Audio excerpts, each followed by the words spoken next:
Hello and welcome. Today I will be showing you how to get started in Crimson Desert Online. If you've never played an MMORPG before, or maybe you're a retail veteran, for the full list of differences between the server and retail, see the description below. Enjoy the beautiful underwater landscapes at high speed on your horse, while taking shortcuts that were never before possible. You are encouraged to do the main story quest. However, if you happen to have joined the server on the weekend, you can leave the main story quest at a certain point and play the red battlefield in order to gain huge amounts of silver regardless of if you win or lose. With that out of the way, let's begin our adventure.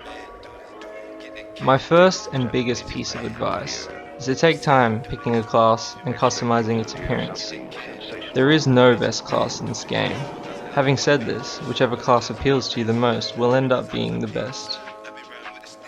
So, once you've finished picking your class and customizing it the way that you like it, you'll spawn down, you talk to this guy, you continue through with the main story quest, and you'll run around and kill some grass beetles and other things like that, foxes. And then later on in the quest you do get your own horse, so don't worry about that. And you can upgrade it, get some armor for it, and even do mounted combat later on in the game. But for now, you just want to stick to trying to level up and maintaining a steady flow of loot so that you can get a nice pearl box. Because at some stage in the game, you'll get one of these, and then you open it, and it gives you a random amount of pearls. And it might not seem like much, but the pearl shop's actually heavily discounted compared to retail. So pets are like 200 pearls each, so it's really good. So you just run around, level, look at your skills, have a read of them. You'll notice there's another skill tree called Awakening. It's a bit more complicated, but that's for later. The quest will take you down to the Western Guard camp, and you'll just run around there, talk to a bunch of people, and then you'll leave, and you'll make your way down to the Ancient Stone Chamber. Once you get to the Ancient Stone Chamber, you basically just run down to the end, and there'll be some NPCs at the end.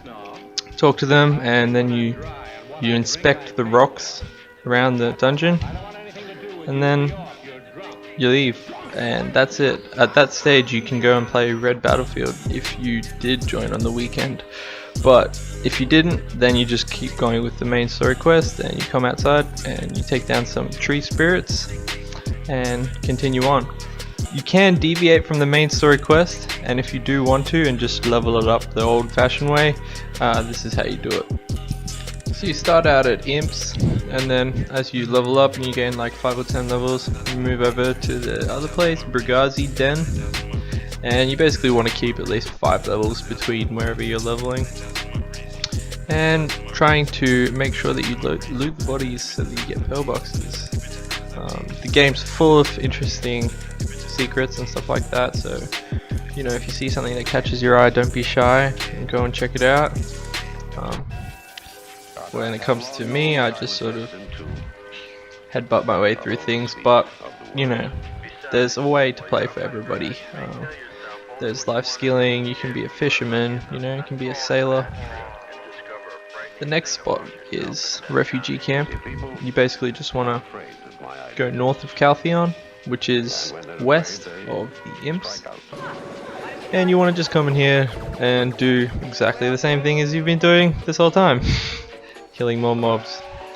And after you've gotten more XP, you want to go back to Caltheon and sell the junk that you picked up, and pick up some potions and some mana potions as well. Depending on your class, you'll have a different type of potion, but basically just want to collect as much money as you can and buy some supplies. Make sure you eat food. Food will increase your maximum HP and also your maximum mana, so just eat it whenever you can, even if you don't need the buffs. It's worth learning how some of the in-game features work, such as the minimap and, you know, being able to search for certain things, how the boss timers work and things like that.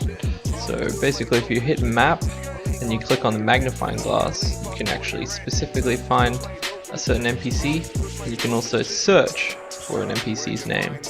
In the top right hand corner, you'll see a little helmet icon. You can click that and it'll tell you when the next boss is and on which server the boss is. So after that, you want to come to Calpheon and you want to buy yourself some gear. So you talk to this guy and he's going to have a bunch of weapons and stuff. You scroll down to the bottom and you want to get yourself an offhand. So it might be a shuriken, it might be a shield, it might be, you know, anything. And you basically equip that. And then you go to the next guy and you talk to him. And you want to buy a set of Dobart armor, ultimate Dobart if you have money from your main story quest, and then also 2 rings, 2 earrings, a belt and a necklace.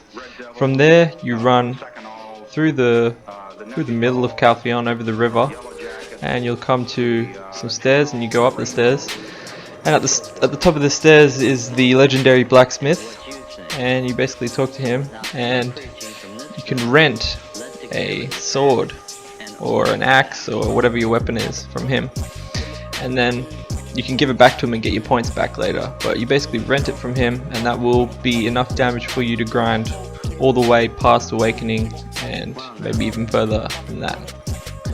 So at this stage you should be around level 40, 45, maybe even 50, and you want to head down southwest of Calpheon. You'll find a big lake, and inside, well, around the lake are different types of enemies, and they actually drop the upgraded versions of the tree spirit accessories that you just bought from Calpheon.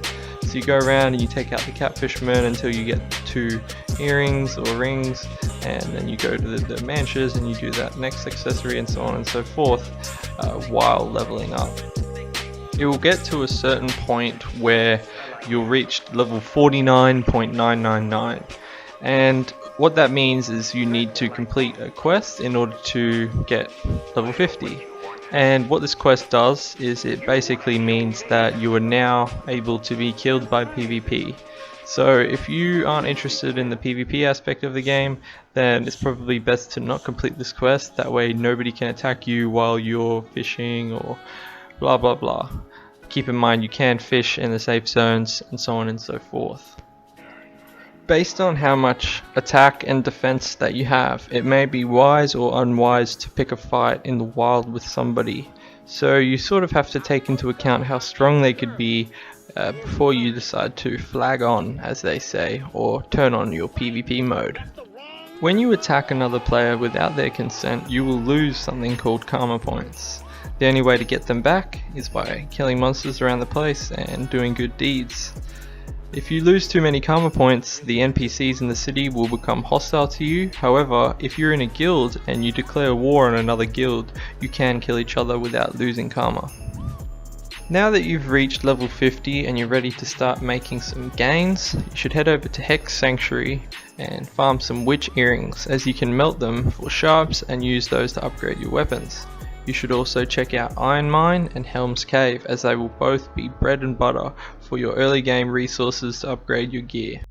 If at any point you sort of couldn't figure out where I was or where you should go next, here is a very crudely drawn map that I have taken liberty to color code.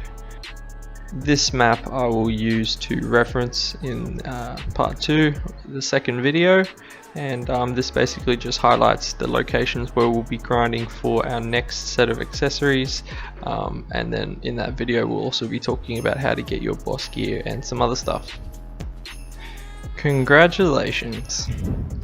Once you've hit 56, that comfortable feeling of kind of knowing what you're doing with your class will disappear once again as you unlock your awakening. Fear not though, because your awakening and pre-awakening flow seamlessly together and can be used to create some incredible looking combos.